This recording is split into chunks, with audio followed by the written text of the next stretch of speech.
to have a heart for people really starts with having a heart for yourself, right? That you would actually like, who am I? Like, why am I here? Like, God, why did you put me in this place and time? Like, why here and now? What are you calling me to do? And the truth is that people who are mature and have sort of self-possession, the people that we call saints, the people that we want to emulate, are first and foremost people who know who they are. And they know where they're strong and where they're weak. They know where they have natural talents, where they need to develop them.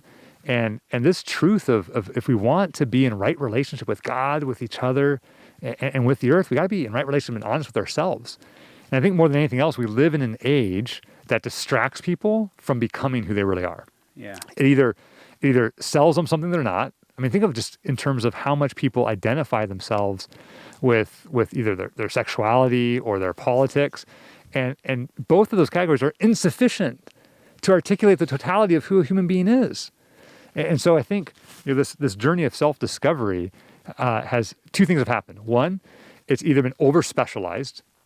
In other words, where people think that journey of self-discovery is something that sort of happens only within the context of a professional, right?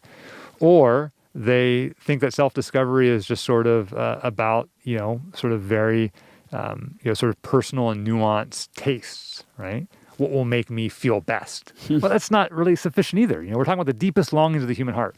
And some people would even go so far as to say it's selfish. Come on. Yeah. And that's the other fear too, is that Right. especially, I think very many good-hearted Christians think that getting to know yourself is a little prideful. And that's not true at all. Actually, in fact, the definition of humility is to live in the truth of who you are.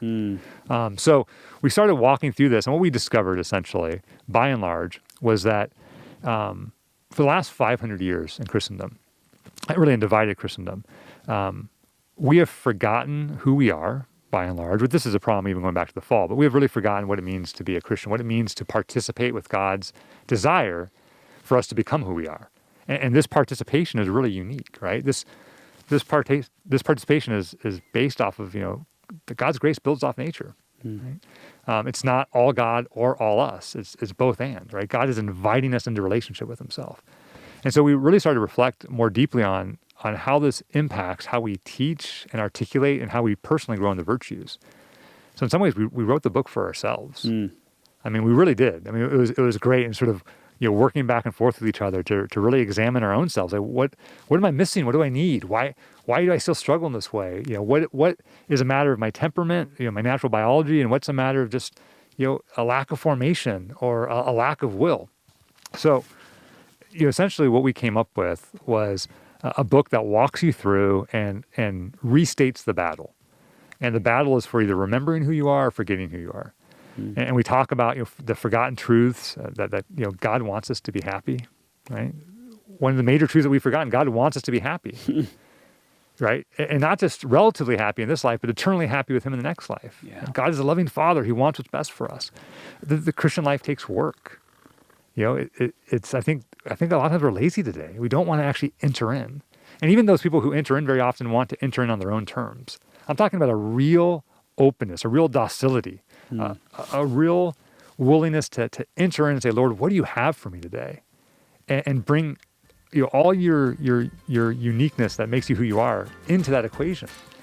And we walk through and say, grace builds off nature. You are good. God made us good. God does not make junk, right? God made us good, but we're not yet perfect and we can't save ourselves. And this idea that we need each other.